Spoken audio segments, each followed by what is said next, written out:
Les enfants ne sont pas des utilisateurs comme les autres.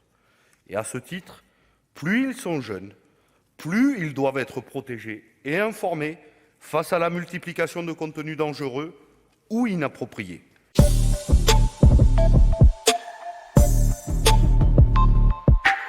Après la proposition de loi sur la cybersécurité, nous abordons un sujet que l'on peut qualifier de complémentaire et qui illustre la place croissante que prennent Internet et les outils numériques dans notre quotidien, de manière toujours plus précoce. Si le contrôle parental n'est pas une solution miracle, il est néanmoins un outil utile pour réduire le risque d'accès à des contenus inappropriés, voire dangereux, ce qui se produit souvent de manière involontaire pour les plus jeunes. Aujourd'hui, un nombre trop important de parents sont démunis et seulement 45% des 6-10 ans sont protégés par un outil de contrôle parental et encore pas sur l'ensemble des équipements qu'ils utilisent. Cette proposition de loi facilitant l'usage de solutions du contrôle parental est donc bienvenue. C'est un élément important d'une politique de prévention des usages d'Internet, mais aussi des écrans, comme cela a été précisé par le Sénat. Et nous pensons que le texte issu des travaux de la CMP est équilibré. L'information des parents est confortée, l'activation de cet outil de contrôle n'est pas automatique et peut être désactivée, et la distinction entre les fabricants d'équipements et les fournisseurs de systèmes d'exploitation ajoutée par le Sénat a été conservée afin de permettre la responsabilisation de chaque acteur et actrice. Certes, il faut aussi rappeler, comme le souligne la CNIL, que certaines fonctionnalités assez intrusives tendent à transformer le contrôle parental en une forme de surveillance qui comporte certains risques.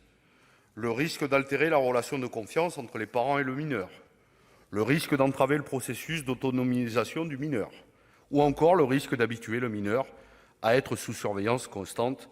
Je ferme les guillemets. Toutefois, comme nous l'avions dit en première lecture, les enfants ne sont pas des utilisateurs comme les autres.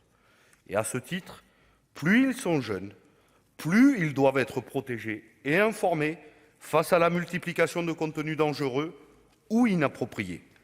Pornographie, violence, contenus haineux, cybermalveillance, jeux d'argent, la liste des contenus pouvant avoir un effet délétère sur nos enfants et les adolescents est toujours plus importante. Le modèle économique d'Internet étant basé sur la rétention de l'attention, la publicité et donc l'audience conduit à ce que ces contenus soient de plus en plus faciles d'accès et gratuits. De la même manière, les mineurs doivent être protégés d'une exposition trop importante aux écrans, elles-mêmes addictives. Il s'agit d'une question sociétale majeure, mais aussi d'une question de santé publique. De plus, le Sénat a insisté sur la nécessité de protéger les données personnelles des mineurs. Ce sujet est central, tant les enfants sont l'objet d'un ciblage publicitaire et de techniques marketing féroces. Certes, la loi ne réglera pas tout. Il est indispensable d'encourager les actions de prévention, notamment en milieu scolaire, et de mettre en œuvre une démarche globale d'accompagnement des usages numériques des enfants, notamment autour des contenus. Toutefois, nous pensons que les travaux de nos assemblées ont produit un texte équilibré, permettant un meilleur accompagnement des familles. C'est pourquoi nous voterons les conclusions de cette CMP. Et nous saluons le travail de Madame la rapporteure. Je vous remercie.